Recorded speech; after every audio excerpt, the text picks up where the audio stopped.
అయితే ఒకటండి మీ విషయంలో ఏంటంటే సరే మీ దగ్గర సబ్జెక్ట్ ఉంది, మీరు ఆరేటరీ స్కిల్స్ బాగున్నాయి, ఆబ్జెక్టివ్గా మాట్లాడతారని ఉంది, కానీ బట్ ఎట్ టైమ్స్ మీరు ఏంటంటే టూ పర్సనల్గా వెళ్తారని కూడా ఒక విమర్శ ఉంది.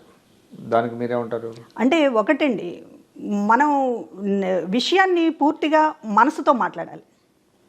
ఒక జనరల్గా స్పోక్స్ పర్సన్స్ లేకపోతే పార్టీ మాట్లాడే వాళ్ళు చేసేటటువంటి, ఇప్పుడు అడ్వకేట్ ఆర్గ్యుమెంట్ అయినా అంతే ఉంటుంది. అడ్వకేట్ కోర్టులో ఒక కేసు నెగ్గింది, లేకపోతే కోర్టులో ఒక రకమైనటువంటి ఒక క్రిటికల్ కేసు నుంచి బయటపడేశాడు లాయరు అని అంటే అతను మనసు పెట్టాలి.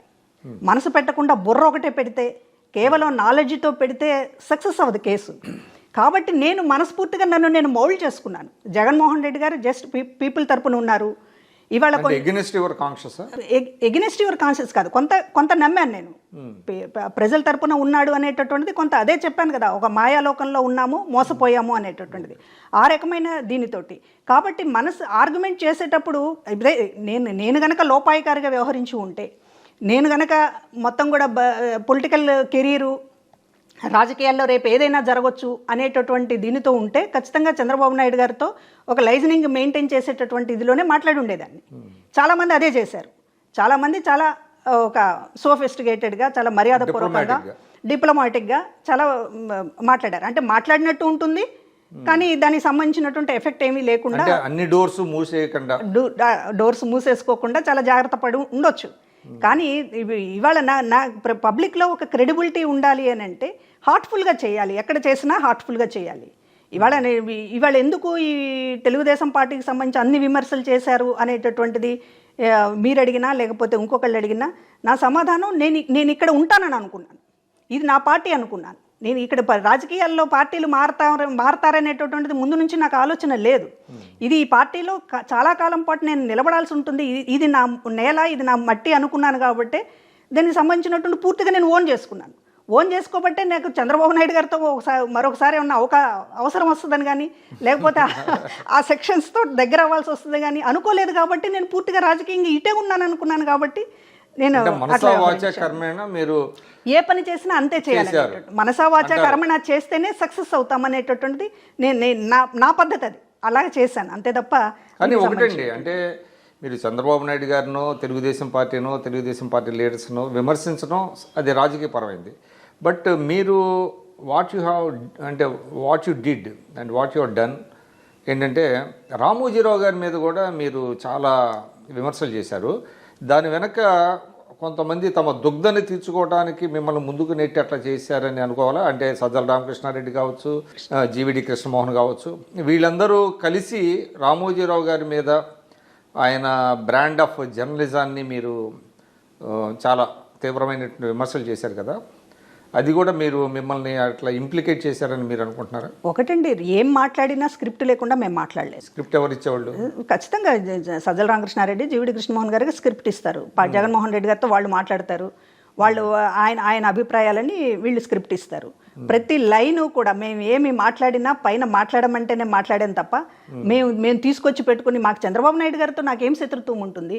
చంద్రబాబు నాయుడు గారితో లేకపోతే మీరు అన్నట్టు అంటే ఒకటండి, అంటే మిమ్మల్ని మీరు డిఫెండ్ చేసుకోండి.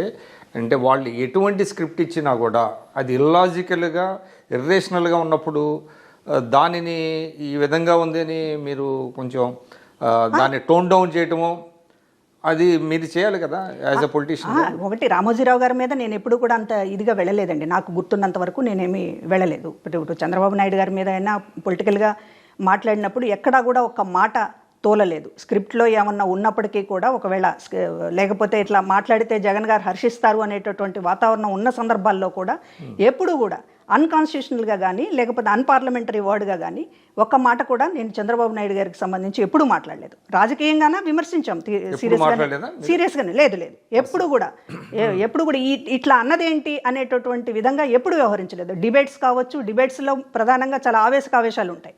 అవతల వాళ్ళు చాలా రెచ్చగొట్టేటటువంటి, ఖచ్చితంగా మాట్లాడాను నేను. అదే ఆ విషయంలో నేను ఎటువంటి పొరపాటు చేయలేదనేటటువంటిది నేను ఖచ్చితంగా చెప్పగలను. నేను ఎవరిని కూడా గాయపరిచినట్టు కానీ, పర్సనల్గా కానీ, కుటుంబాల పరంగా కానీ ఎక్కడ కూడా నేను మాట్లాడలేదు.